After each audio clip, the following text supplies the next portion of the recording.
In today's show, we discuss, is a sniper a soldier or just a licensed killer?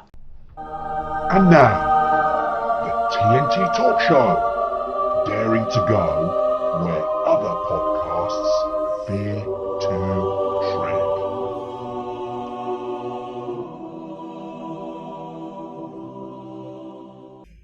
Hello, I'm Tony Fasula and I share the stage with my esteemed friend and colleague Tayo Boya. Tayo, hello my friend once again. I hope you're keeping safe and well. Yeah, what the hell, Tony? What you gonna do, eh? Will I ever see the day where you come in and you're bouncier than I am, where you're excited, energized and... Doubt that very much, Tony. Very much.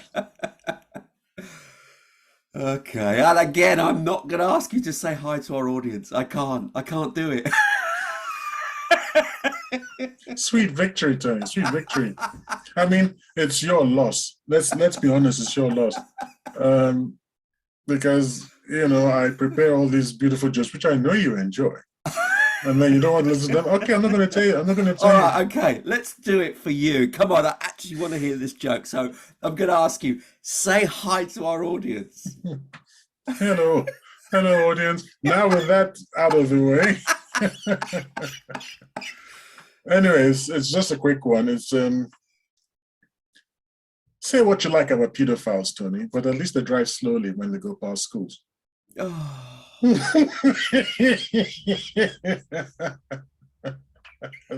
love that. Oh, that's horrible. That of yours. It tickles my funny, but and we should let pedophiles. I think we can encourage them to live near schools, because just think about how much we save on the carbon footprint. Oh. These jokes are beyond our show. They're terrible. They're really. You think these are bad? X-rated. Wait for next week. I'm getting all the easy ones out of the way first, man. These are the easy ones. These are the easy dear ones. Lord. We have to warn our listeners about this section. These are not good jokes. Oh, I'm laughing my head off. Oh dear. Anyway, in today's show. Sorry, we'll get on to you very quickly. Aren't you the one who always says, look on the bright side of life? And then I bring you these two jokes, which help you look on the bright side of life, and you're against it. Why? No, I don't know. I'm wondering whether there's points where we don't cross. That's the humour. That's actually could be a topic for a future show. At what point could humour? I know humour does break down barriers. Don't get me wrong, but at what point do you stop?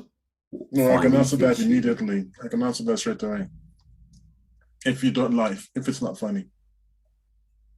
Look, Chubby Brown is, I think we can come out in black and white and say his jokes are racist, yes? I don't know a lot about Chubby Brown. Oh, really? No. Well, he's been banned from TV for donkey's years.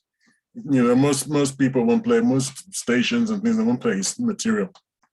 This was even before the woke era. So he's really out there. Yeah, exactly. He's really out there. He's like a bit like Bernard Manning. Oh, yes. I remember Bernard Manning. Yeah, but to me, Bernard Manning wasn't that funny. No. That was the problem. Right? But Chubby Brown is funny. But he's totally out there in the edge cases of stuff.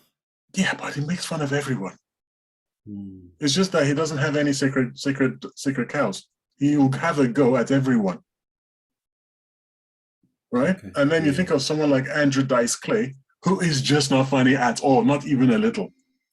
So I find the humor incredibly, Andrew Dice Clay and Bernard Manning, incredibly offensive, because I'm not laughing. It's just you're just having a go and pretending that it's that you're saying something funny, but you're not saying anything funny. You're just being racist.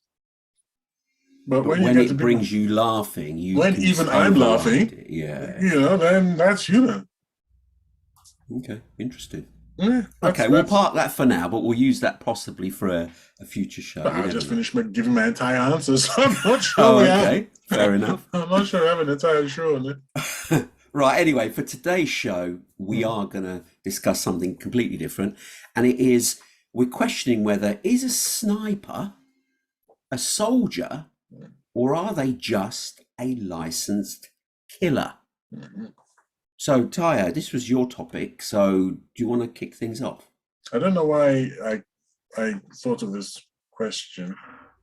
Oh, I know why I thought of this question. It was because Russia and Ukraine recently reached an agreement, which I think it doesn't matter who brokered the deal, but for the sake of completeness, it was Saudi Arabia and Turkey. And Russia and Ukraine exchanged prisoners. Amongst the prisoners that Russia let go were these snipers.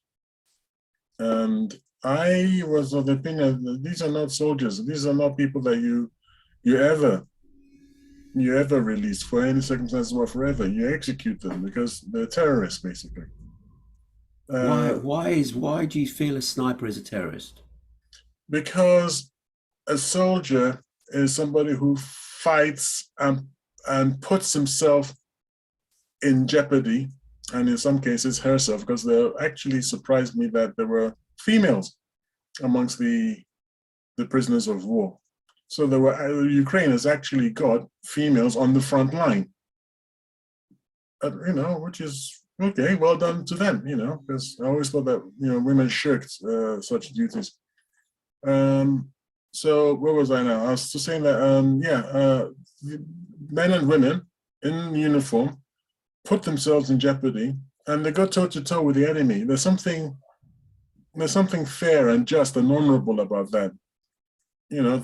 I'm in jeopardy, you're at jeopardy, and we fight on the battlefield, and the best army will win. A sniper hides, tries to do things that he or she, by the way, it's funny. Did you know that some of the most effective snipers are actually women? Yes. Yes, because apparently they say that they have the patience to wait or something, which is kind of weird. He or she, as a sniper, it's actually their job to not put themselves in jeopardy. Mm-hmm. It's their job to kill people who aren't even aware that they are at jeopardy. And I just find that to be completely immoral and unethical. And by the way, it's the same reason why I don't like stealth technology. You try to sneak in without anybody knowing that you're there, and then you fire a missile, and then you're gone, and then people just end up dead. And they end up on the other side, if you believe in life after death. They wake up and think, what the hell happened? They don't even know who killed them. Back in the old days when men were men, as I like to say, we used to go toe to toe on the battlefield, mano a mano, 1-to-1. So you've just got this nostalgia about it all. I don't have anything nostalgic about being hacked to pieces. Okay. Very slowly and very painfully. All right, then. But there was something honorable about being there, actually putting yourself in jeopardy and the other person in jeopardy, and you're both at jeopardy, and then you battle. Okay. So a question for you then. Mm-hmm. Do you feel that the soldiers, well, I don't know whether to class them as soldiers, the soldiers in tanks from the German army during the Second World War, when they attacked Poland, who were on horseback, they're shielded in tanks. So are they no longer soldiers because they're shielding themselves from jeopardy in a tank which can't be attacked by the horse-wielding army? Yes and no. I think they are certainly trending towards not being honorable. I think I can have a dishonorable soldier, in the sense that, is it dishonorable? Dishonorable and ethical soldier, in the sense that they have shielded themselves so well from jeopardy that you despise their claims of being of honor. But they're still soldiers, they're still in uniform, they still get out there. And of course, the Poles had cannons and whatnot, which I suppose could trouble I'm just supposing now they could trouble tanks, and I just don't think it's very clever of you to be on horseback charging at tanks. So I think from the Polish point of view, if all you've got is a horse, then you do the sensible thing and you fade into the you fade into the foliage or whatever you want to call it, into the background. I think is what I'm looking for. So do you you fade into the then background. class You don't take on. So it's more your classification, I suppose. So are you saying, therefore, that if someone who honor seems to be the buzzword that you're using here, honorable. So if someone's fighting in the battlefield, they're up against an enemy, if their service is honorable because they're there on the front line. So what would happen if you had somebody who was a terrorist, say, and had all these kids, hostage, and somebody went in there and using overwhelming force got rid of the terrorists to save the children? So that's not honorable in your eyes because they did it via stealth method. No, I don't say they did it by stealth, but at some point when they put the head around the corner or whatever it was, when they burst into the room, they were definitely in jeopardy. They could have ended up dead, and a lot of times they do. People who mount these rescue missions, SAS or whatever, they often get killed. So what's the problem? I would actually say that you want to mitigate that risk as a commanding officer. Say you want elite. No, it's a battlefield. You do your best. Yeah, you do your best. But you're still at jeopardy. Yeah, there's why would you need to be at jeopardy? If you can avoid the jeopardy, that's risk management with the same advantages. So no, because at some point you are no longer in jeopardy. That's it. You've gone so far. And why is that a failure? You're getting your objective done. It's a failure of honor. It's not an honorable thing. You could build yourself a robot, let's say. Yeah. I think we're getting to the point now where you've taken out of my mouth. We're getting to the point now where we have robots. Robots will just smash through and just kill the terrorists, whatever you want to talk about them being honorable. I don't think so. But they'll go in there and then at that point in time, you're just a killer. You're not a soldier. What are you doing? You're just killing. You don't need to be in uniform. You can do that from your armchair. In fact, these armchair people who use drones to kill hundreds of, if not thousands of miles away from I think someone said air-conditioned armchairs, and I've seen some pictures of them. That's what they look like. These are not soldiers. What the heck are these? And no wonder they have PTSD afterwards. What are you doing? That's not you. You know that your life was in danger when you went up against someone. It was you or the other person. Then you know for sure that you did the honorable thing in killing this person because you could have been killed. It was you or him. There's no question about it. Okay. It's deep in our psychology. But you've just made an interesting point. The whole point of this talk is whether a sniper is a soldier. But the very fact that you said that the Russian forces let some soldiers go as part of the exchange, of which some were snipers, would indicate that a sniper is a soldier because they've put themselves in jeopardy and got caught. So a sniper, despite what you think of them not being a soldier, is still under jeopardy because some have been caught. So, they're not thousands of miles away in some warehouse in the States secretly controlling a drone where the chance of them being captured by the enemy is basically nil. Remote. But a sniper is still within a reasonable range of being captured, so they shouldn't lose their honor, if in your eyes, for being a sniper, because they're still within. Okay, it's further from the front line itself, but you're not talking hundreds of miles. You're talking within a mile of the front line, and that's the front line as far as I'm concerned. So in my opinion, after this suggestion, I do feel a sniper is a soldier. Yes, okay, but that's because you don't understand the difference between a bad sniper and a sniper. Your job as a sniper is not to get caught. Now, when they went into, this is where I suppose they caught the snipers, where they went into Mariupol.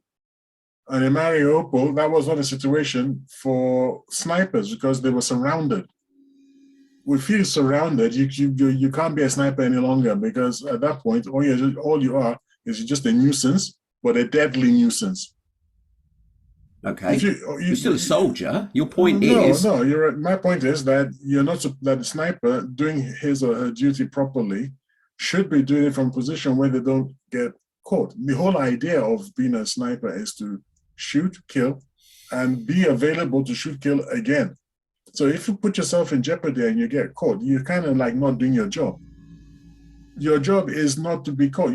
Part of your job description as a sniper is don't get caught. No, it's not the same as in a stealth manner that they don't know where the bullet's coming from. Exactly, a sneaky manner. You shoot, boom, and you're gone. But if you're surrounded on four sides, how are you not going to get caught? So at that point in time, you're no longer a sniper. You're just a nuisance. Don't you see what I'm trying to say? You're not doing your job at that point. That still doesn't remove the, somebody. You're a freelance writer, okay?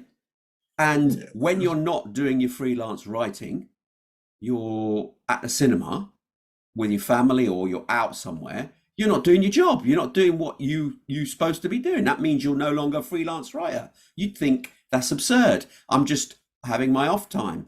And a soldier, a sniper, if they're a sniper and don't get caught, but then the tactics change and they're surrounded, they're still a sniper. They're still a soldier. Just because they then happen to be, overrun by the opposition who they were fighting against doesn't stop them being a soldier and a sniper. I think, it just seems a strange definition that you're saying you become a nuisance when you're surrounded. Your function is there's a certain function which you carry out. Okay. If you are carrying out if you said I'm a freelance writer and I'm in a cinema, that's nothing to do with it. If I am writing and in some way, which has nothing to do with freelancing, and I'm doing it badly, because it's not really a good metaphor that you gave anyway. Okay, I just picked it because I just saw your name on the screen. Yes. So if you're supposed to be, maybe a better one, I want to try this, is a cook. You're supposed to cook. Oh, yeah. A cook. Okay. You're supposed to cook, and for your customer's satisfaction.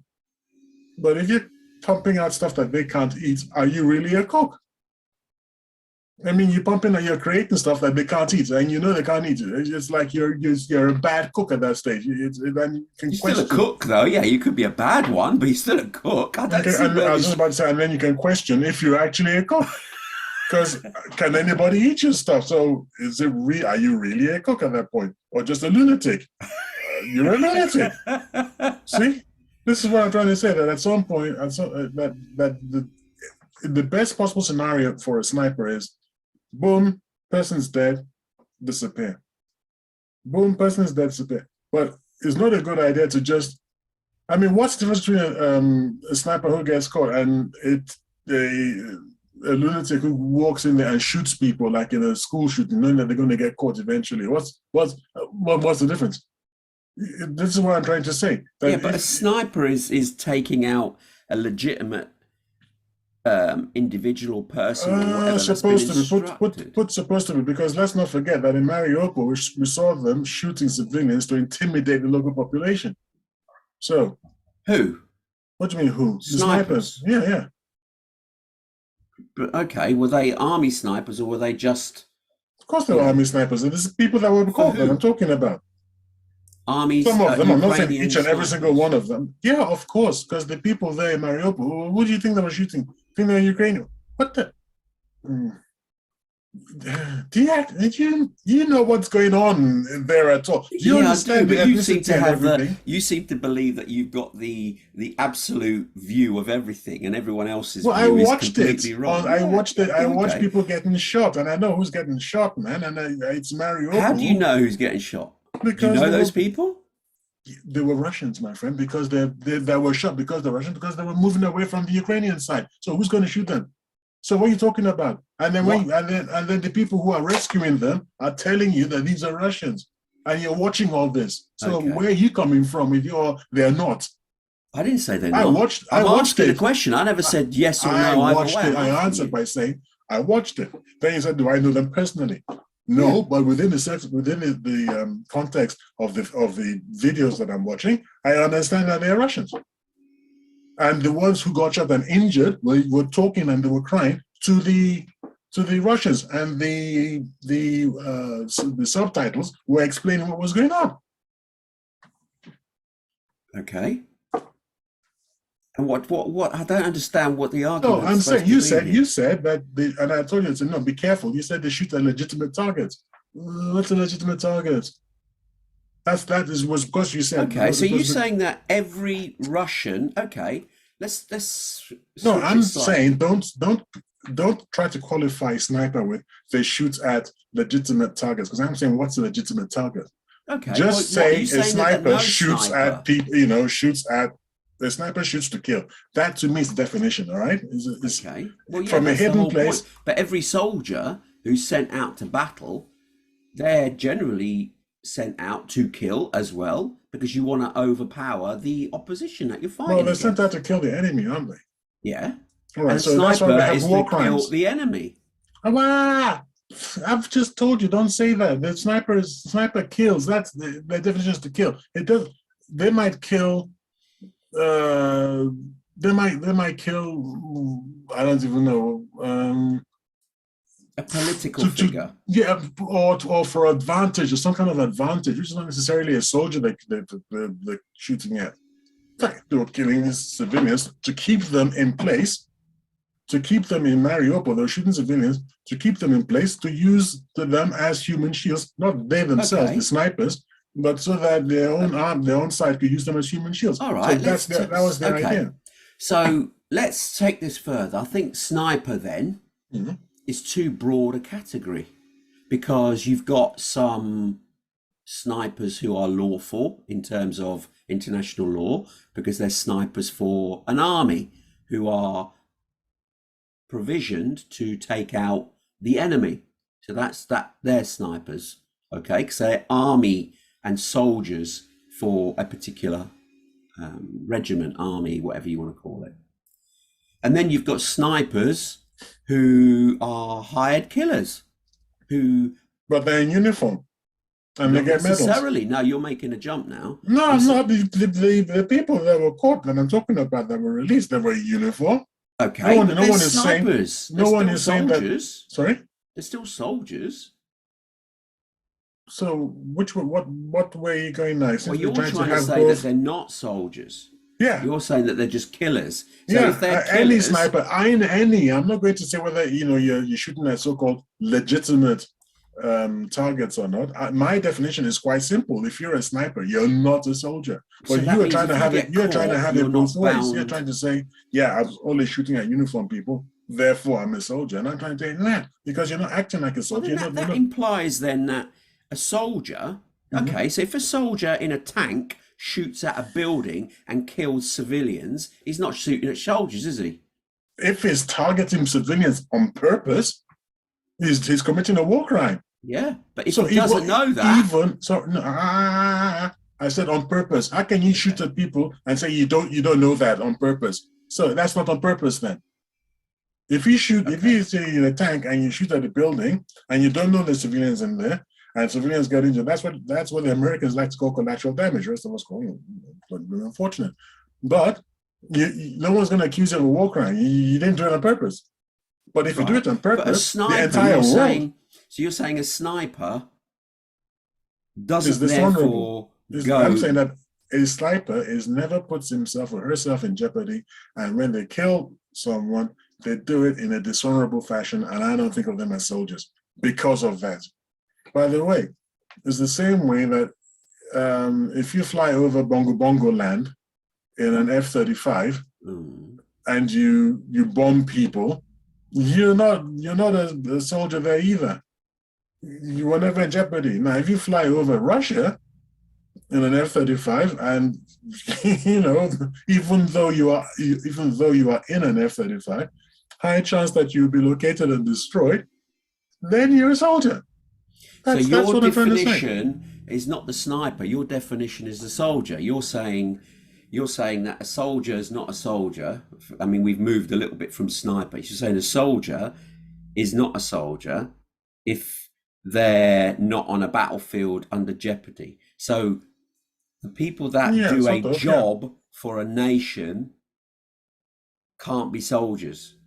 So that means they can't be, let's say there is some reason that they are captured in the example you've just given, where they're captured because they were surrounded. They then, because of the virtue of they were snipers, they can't be. You'll be shot out of hand. Yeah, because they're Just not. executed They're not part basically of, on the see, spot. that's nonsense. I'm sorry. Why? That's my disagree. opinion. That's Okay.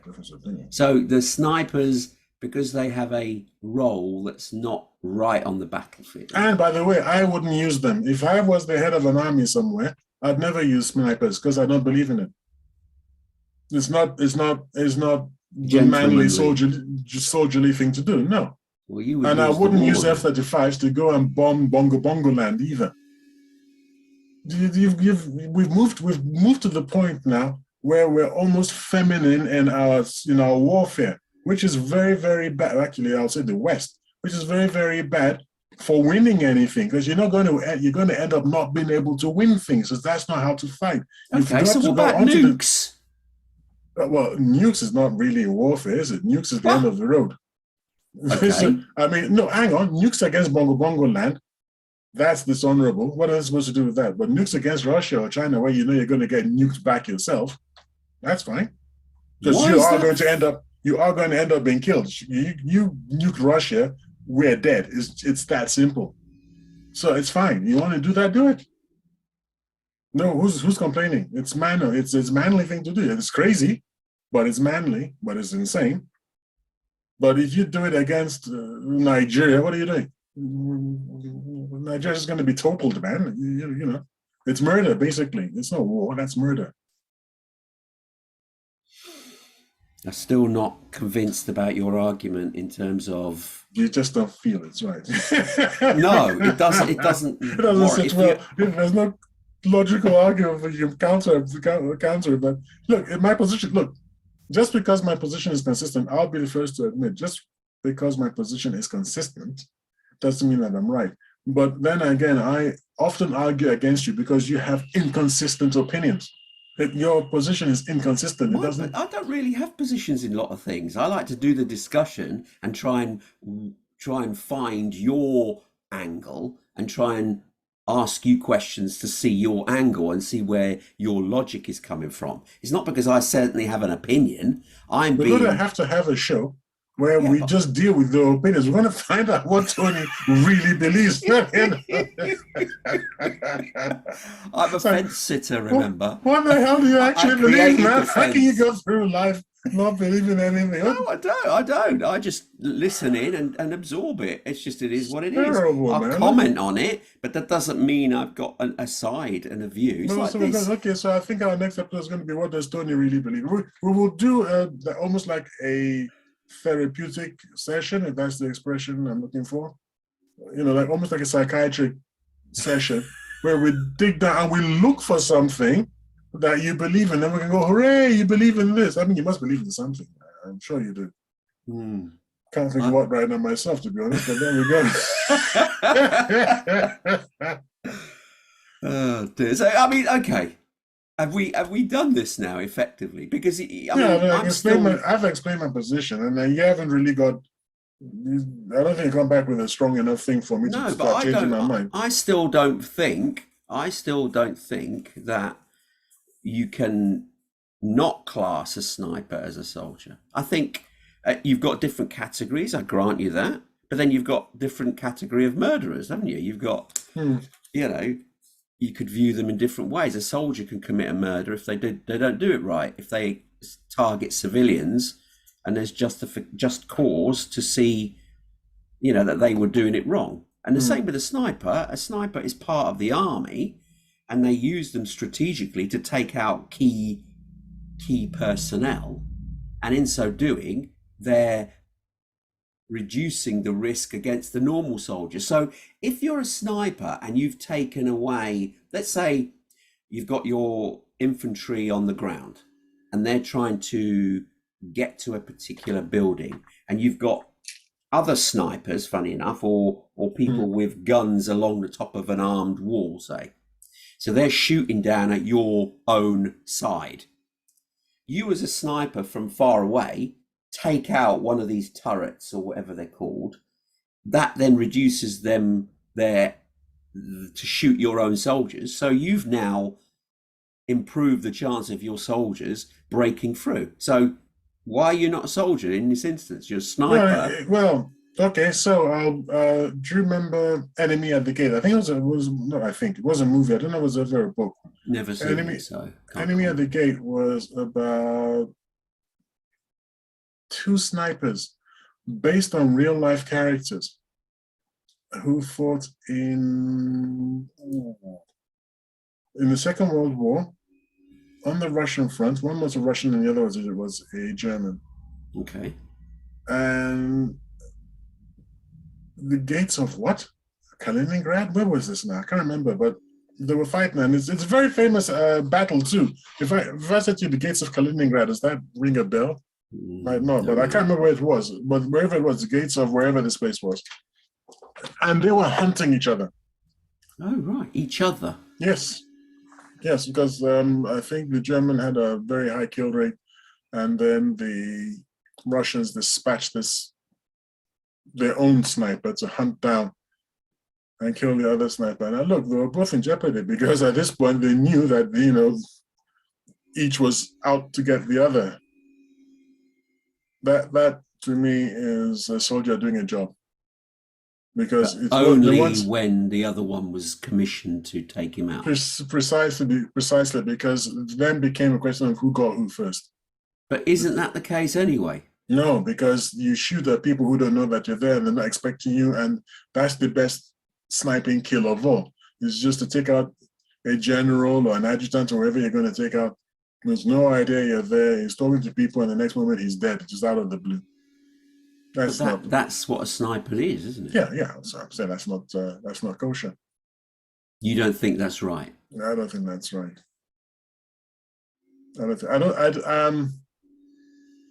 The only reason that I support, let's say, Russia's attack on headquarters of the Ukrainian headquarters is because I assume the Ukrainians can retaliate. But if they can't retaliate, and if you just don't do anything where you are doing something where the other person can't mirror you, what you're doing. You're still going to try to win, but let's remember that we have to do things where there is an equality of opportunity for the enemy. That's not how it works, is it? I mean, Russia now, for instance, they've got overwhelmingly a bigger army than Ukraine. Well, they're going to now. I mean, they've always had a bigger army than Ukraine, but they only committed in the beginning. They only committed a minority of the army. Right, and so now they're getting pushed back because the weapons that have been given to the Ukrainian side are causing problems. So the Russians are now ramping up and saying, if you don't stop, we're going to use nukes.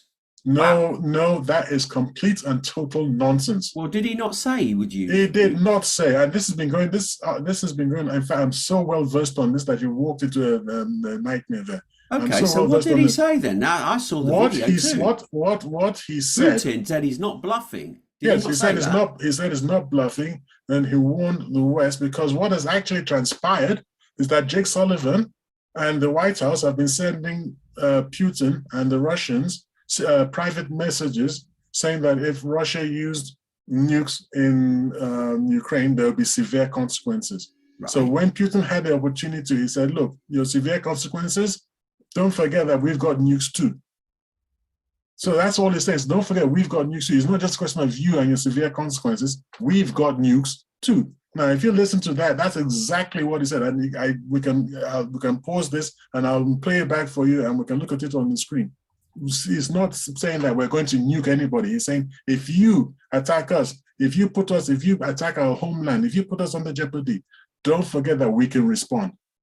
That's it. That's a warning. It's not a threat. Anybody does it. It sounded like a threat because it's a warning. Because think about the scenario where this could head. I mean, you know what's happening at this moment in time. I mean, we're digressing slightly from the topic. Yeah, it's okay. You know what's happening. What's happening at the moment? They're conducting elections in Luhansk and Donetsk and a couple of other regions to see whether the people there want to be Russian, and soldiers are going door to door to collect votes. Now, if a soldier... I haven't seen that. Have you seen that? Huh? Have you seen that? Because I haven't seen that. And if you saw it, how did you see it? Because you don't even watch Russian channels. So I wonder who's showing you those images, who's capturing such images and showing that to you. So you're absolutely only taking... It's not I'm just asking where you got it from, because it's not the BBC. From mainstream media. From two different sources. They're not even... how? They're not even No, on the ground. They haven't shown it yet. They haven't shown videos of it. So two different sources have said excuse me, so I've never seen anything like that. And I've got... Well, how are they going to conduct it? They've shown a Russian... You go a Russian photograph of the polling area. They've shown that. Yeah, there are two people. There's one called, I can't remember his first name, but it's Lancaster is his surname. And I advise members of the audience to look him up. I can actually look. You know what? Give me a second. I'll tell you. And the other there are two independent journalists. One is this Lancaster guy I'm talking about, and the other is a woman called Eva, E-V-A, and her initial is K, Bartlett. And these are independent journalists. I keep emphasizing that. Yeah, independent. Yeah, so they're there on the ground every day, and you can follow them. Okay. So I do follow them, and that is why I know what the heck is going on there. I don't depend on MSN. And I don't, like I asked you, so where did you see those images? I've never seen those images. I also follow RT, by the way. Now, you might want to say, well, RT, Russian state.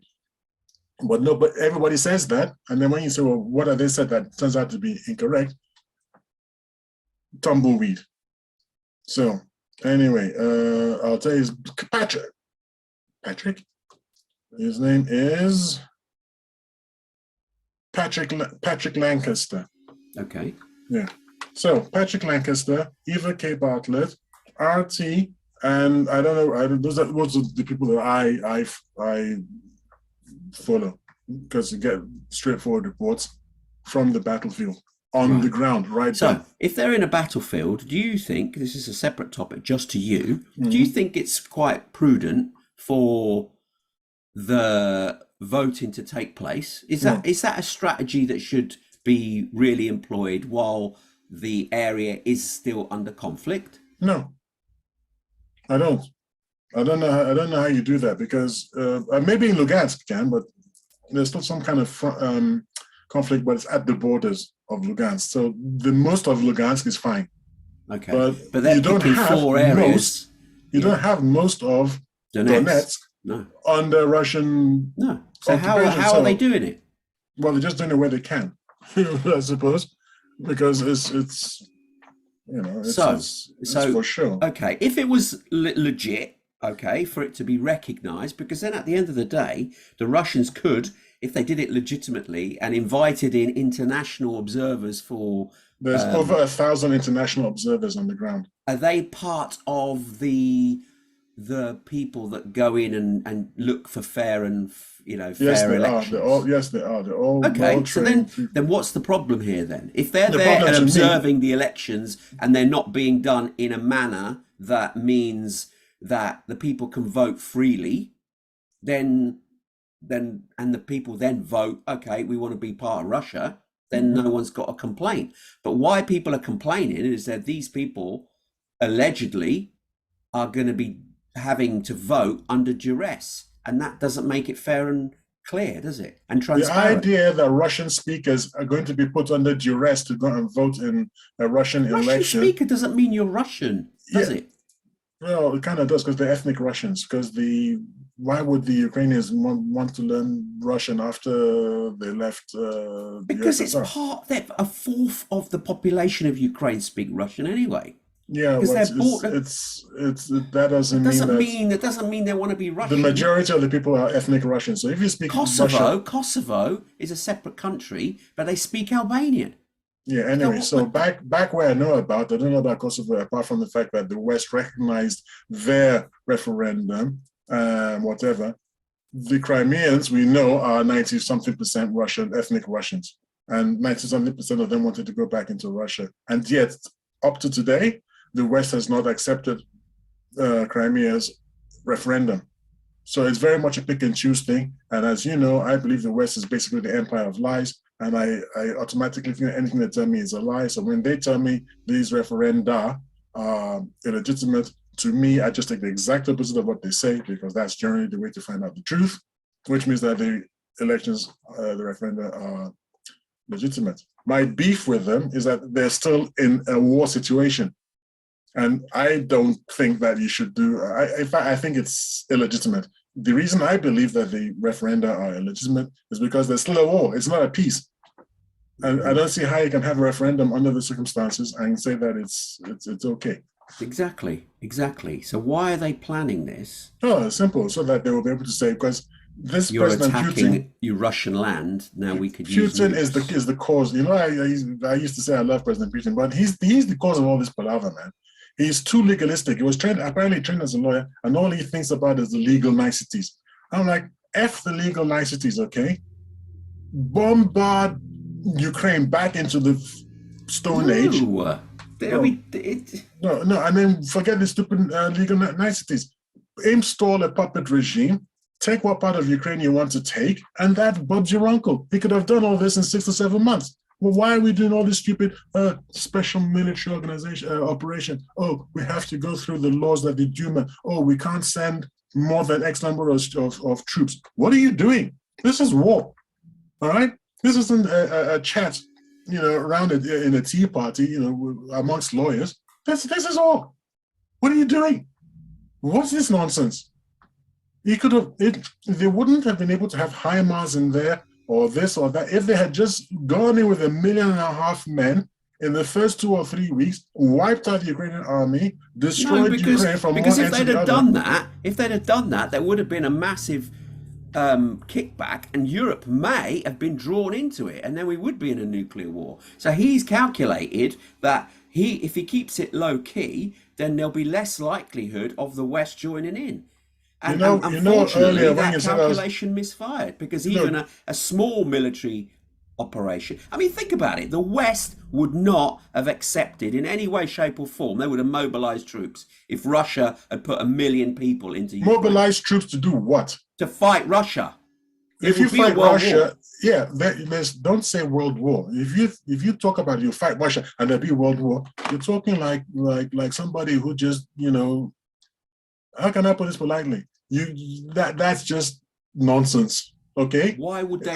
Because if you go up against Russia, you are basically saying goodbye to civilization. It's that simple. Russia will not let you defeat it. Therefore, what is your end game? No, if you go up against an enemy and you don't have an end game except your defeat, what are you trying to do? No. They would go in with they wouldn't use nukes. They would go in, all the 30 NATO countries would send troops to oust the Russians out of Ukraine. Then the first country to use nukes is going to have to be Russia, because they're not going to let themselves be defeated. I just told you that. Yeah, but they're not on their own soil. It doesn't freaking matter. For instance, they're going against their own agreements. Their own agreement is that if they feel that their territorial integrity is threatened, which it would be. Ukraine's not their territorial integrity. Well, it would be if they were the ones occupying it, and you were going up against, and you were destroying the army. Yeah, but you've legitimately occupied a nation state. Nobody gives a hoot. Nobody gives a sweet hoot about your legitimate. I urinate on your legitimacy. Your legitimacy is letting the Americans steal 66,000 barrels of oil from Syria every single day, including today. And that's your legitimacy. So allow me to fart in your general direction. Why you change the rule? It's not the rules. It's you. How can you claim legitimate? How can you be asking people to go, oh, legitimacy, when you are so illegitimate yourselves? Britain is in there as well. I So know, what I the don't heck? like what they're doing either. It doesn't. I Then don't like it. don't mention legitimate, because there's no point saying other people should be legitimate when you are not. So please don't bring legitimacy into this. I don't care about legitimacy. I started from that when I said I don't care about President Putin's legal niceties. I wouldn't care.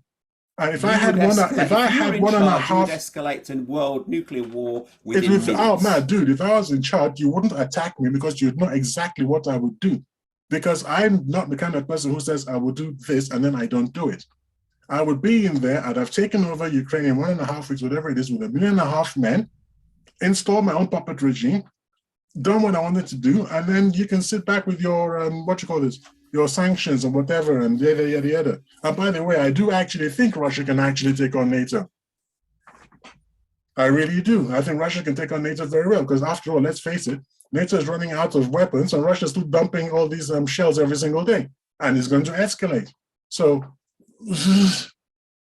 Russia's been planning this for 8 years. 8 years they've been planning this. They know what they're doing, and they must have been planning against the worst case scenario. So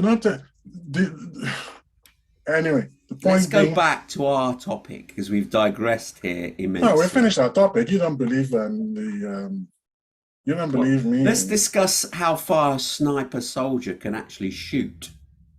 No, the best, I mean, not the best. The longest range the record is 2.4 kilometers. No, apparently it's 3.5 kilometers. It's a Canadian guy during the Iraq conflict using a Macmillan TAC 50 sniper rifle, and it took over 10 seconds for the bullet after it was fired. Iraq. When was Iraq? When was it? 2017. Right, because I'm looking at February 2013.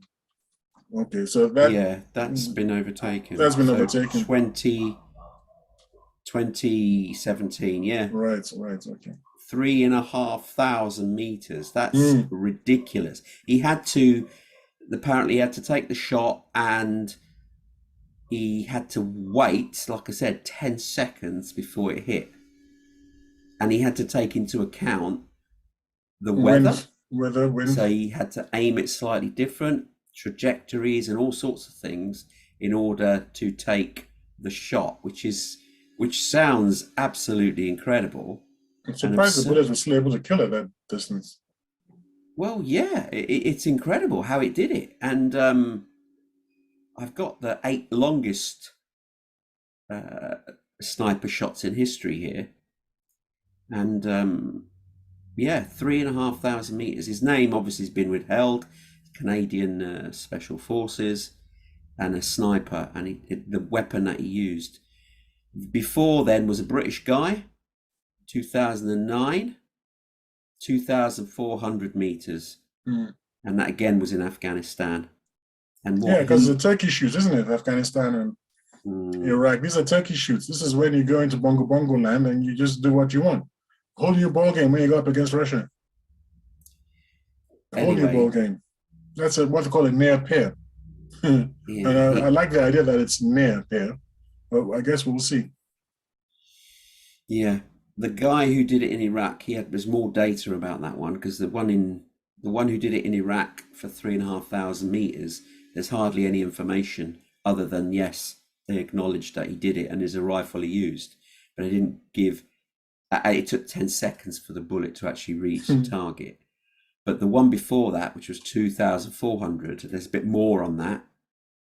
And he discussed it in a book and a film, obviously since he retired from there. And he said the conditions were perfect. There was no wind. It was mild weather, clear visibility. And he actually missed with the first one. And the second shot, he took a second shot, hit the machine gunner who had a machine gun, and he was causing trouble and shooting at the enemy, which was his troop. He got him in the stomach with his second shot. And he said that the optical system was the limitation rather than the working out the trajectory.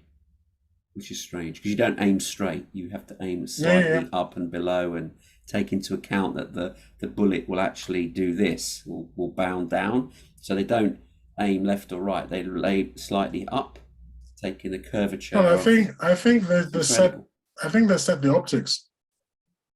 So when you adjust, I think what happens, I'm not from my sniper, but I believe what happens is when you twiddle this and twiddle that in the crosshairs, the optics of the telescope, whatever it is, the optics adjust, and then your rifle adjusts likewise. Hmm. So you still see the crosshairs on the person, but because of what you've done to it, do you see what I'm trying to say? Yeah. It's gone to the left and to the top. So if you looked out, you'd see your rifle going that way. But if you look in the scope, it would be Clever stuff. But yeah. you're saying, going back to your point of the whole thing, you're saying that they're not a soldier. Nah, the killers. I Well, mean, they are killers. They are killers. They're But useful they're useful assassins or something. They're not soldiers. They're not, and that's why if you catch them on the battlefield, if you're not using them yourself, and I wouldn't be using them myself. how can you differentiate? No, well, I don't know. But There you go. So they still fall under category of people soldier. people hide in uniforms all the time. They just got a few yesterday, Friday. What's the day? Sunday. On Friday, they captured, well, shot, killed Ukrainian commandos who were dressed in Russian uniforms. I thought that was illegal. Well, I suppose when you think back to films like Where Eagles Dare with Clint Eastwood and things like that, I think if you've got your uniform under the other people's uniform, I think that's okay. You're not a spy. There's something peculiar about that you've got to have your uniform on. But you can put the other one on top. But you could put the other one on top, yes. And that's allowed.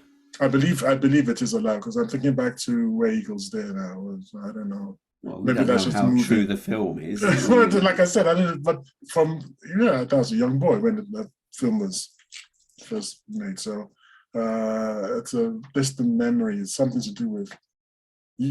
For all the war films I've watched, I think if they catch you out of uniform, or just in the enemy's uniform and not in your own, that's the firing squad because you're a spy at that stage. And maybe it's because of things like that I believe that if you're a sniper, you're not really a soldier, you're just a killer or something. But if you're wearing the uniform of your army, of your opposing, that's why it's POW. That's why these people were taken as POWs because they are being treated as soldiers. And I'm saying probably because the Russians use snipers too. But I wouldn't use snipers. So if I got a hold of you on the battlefield, you're for the high jump, baby. It's it's differentiating. It's trying to understand. I mean, if a sniper's caught red-handed with the gun that he's been using, and you know it's a sniper gun, are they treated differently to a sniper who run away from his position but still in the uniform? No, they're not treated. In fact, I'll tell you what. First of all, the answer to your question is they're not treated differently because they're in uniform. Okay, so you're just not treated differently. Okay, which I think is wrong. But there was a woman who was caught on camera trying to get onto a bus, and she was in civilian clothes. Now I'm really surprised because I had thought that was death for sure. And she was treated as a POW. Don't ask me why. This was in the middle of the thing in Mariupol. She was treated as a prisoner of war. Yeah, I know. Even though she was nabbed in. How did they know who she was? Because she was stupid enough to have an ID on her. So she's still an official soldier. I think there's rules of engagement, isn't there? Where if you're a serving soldier, there's different rules, isn't there? That means you are under the Geneva Convention because you're a serving soldier of the army. So if you get caught, you must be treated in a certain manner, and everyone signed up to this as the Geneva but isn't that Convention. Look, I'm going to be honest here. I think but I might be wrong. I think it's you have to be in uniform, not that you carry your ID or your dog tags or whatever it is. I know that you've got to have dog tags too, don't you? Or something. Yeah. It identifies you and protects you in a way, because you then can be treated as a POW. Because you're right, if you're caught without any of this, then you could be just a spy, you could be a killer. Yeah, then you don't apply with those rules, and then you. But even the mercenaries were like, although I don't actually believe that 2 of them, I don't think really qualified as mercenaries. So one is a British chap called Aidan Aslin or something. I never accepted the fact that he was a mercenary because it wasn't he the guy that officially joined the Ukrainian army though? Number 1, number 2 was married to a Ukrainian and been living in Ukraine for years. So I don't understand why he was even called a mercenary. But people just showing up from out of nowhere, they're mercenaries, and they were released too. So what the heck are you doing? Actually, Putin is a lot of pressure for this. In Russia right now, a lot of people are equally unhappy. It's like, what are you doing, man? These people should be having executed. Well, maybe he is following international standards. He's not following international standards. The apologists, his apologists are saying that they got a really good deal out of this because he got back, was it 200 Russian POWs? Oh, well, there you go.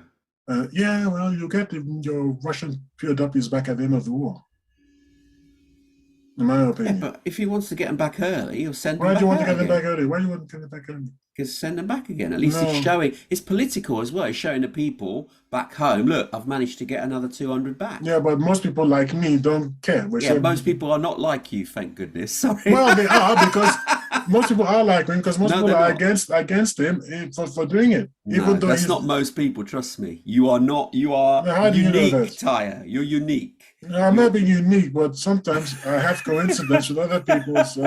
I don't believe there's anybody on the planet that is close enough to you. I'm blessed to have you as a friend on our show, but I'm also glad there's not many people out there that are like you. You have. Well, the point is, I think I will.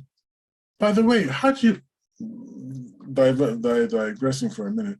How do you say you can't get a hold of RT? They're actually back on Twitter, I think. Oh, really? Yeah. They brought them back? Yeah, Twitter and Facebook. So, anyway, I think if we go in there, you will find that it's with President Putin, but it's not a minority. I've actually left Twitter, so I don't know, but I'm still on Facebook. Interesting. Okay, maybe they've changed their mind and let them back in. I don't know what's going on at the minute. I really don't. But yeah, that's a separate thing for a separate time. But we can have a look at that again. But the point is back to this, because we're getting close to the end of the show. We could actually end it here, actually, but we'll see. So your view hasn't changed at all. You still believe that unless they're in the thick of the battle, they're not really a soldier, in your view? Yes, the mission matters a lot. If the mission is to go up against another sniper or sneak in somewhere, and we know that, okay, do you know what? They're really putting their lives on the line. That's a soldierly thing to do. So shooting someone from 3.5 miles away, 3.5 kilometers away, where you were never in danger, that's not a manly soldierly thing to do. And I think that mission should have been scrapped. I understand that, the machine gunner was causing havoc, but you've got machine gunners of your own. You've got ways and means of replying. But you're not using your advantages, aren't you? That's the whole point. If you've got someone that can shoot accurately, then it makes sense that you use them to your advantage. Move them up to the front. Move them up to the front line within range of the other person's machine guns. And why? Why would you put them at risk? They're your own soldiers. It doesn't make sense. So that they can be manly and soldierly. Manly, so they can be manly. That's right. So it's only that trait that you're concerned about. Soldierly, brave, honorable. These are the important traits that keep society strong. Not feminine and weaselly and sneaky and like that. That will destroy the heart of society, and it is destroying the heart of our society as we speak. Okay, is that your final comment on this? On the topic, yes. You asked me off camera. We were talking about malarkey. Oh yeah. So for the Just audience, to tell our listeners, otherwise they're not going to think, what is he on about? for our audience, as we were preparing for the show, Tony came up with malarkey for some reason. He was talking about just a bunch of malarkey. Can't remember why he said it. I don't know why I said it actually. But we both wondered, where does that word malarkey come from? Yeah. And I had a chance to look it up, and it's an Americanism dating back to between 1925 and 1930, and its origin uncertain, unfortunately. Oh, right. But it's still used, a malarkey. Yeah, I didn't even know it was American, but I don't use the word myself. No. And it describes what exactly? It describes hanky-panky. Yeah. Speech, actually, it says here, I'm looking at dictionary.com, and it says speech or writing designed to obscure, mislead, or impress. And the synonym given is bunkum. Bunkum. Yeah. That's a new word that's used in politics, isn't it? Bunkum is old enough for me, I know, but I wouldn't have said it was just speech or writing. I thought it was behavior as a whole, just a bunch of malarkey. Yeah, I agree. So I'm really surprised that it's just speech or writing designed to obscure, mislead, or impress. Interesting. Indeed. Okay. Unfortunately, we have now reached the end of the show for another week.